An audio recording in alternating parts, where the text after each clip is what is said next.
A big part of my testimony and me coming to place my faith in Jesus was when I was in the 5th grade. My grandfather, he lost a years-long battle to cancer. And so that began for me a quest to figure out what is the true meaning of life. Like, what is all this about? Is it just to live the best life you can, accumulate the most stuff that you can, and then someday if you die and you hope to live to 70 or 80 or 90 and then you die? Is that it? And so it led me to begin to search and to question what is the meaning and the purpose of life. And what I found is that life is truly found and true contentment in life is found in Christ and in Christ alone.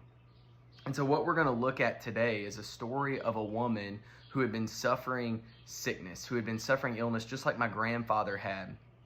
And she is going to find that true healing is found only in Christ.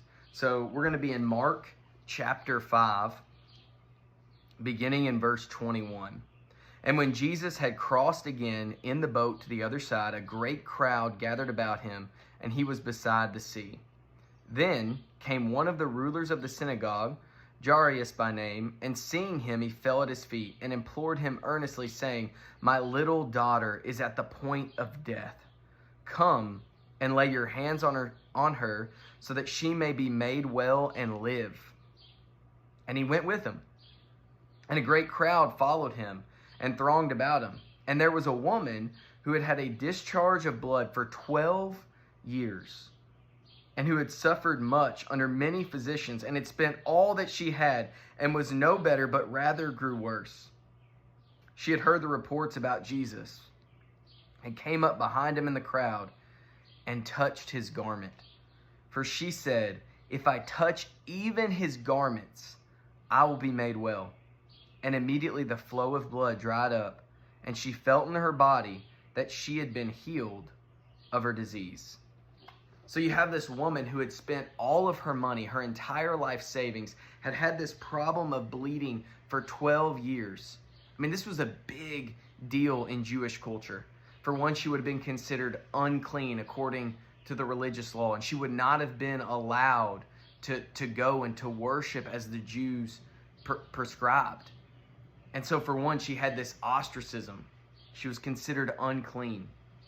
And she had spent all her money. She had tried many physicians, and no one healed her. And she begins to hear the reports about Jesus. And she says, "If I can just touch his garments, I will be made clean. I will be healed."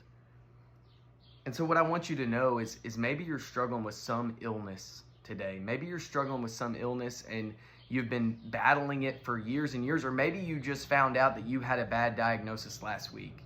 I want you to know that Jesus can heal you. I also want you to know that the healing that you really need is the healing of your soul. See, each and every one of us, by nature, we are sinners.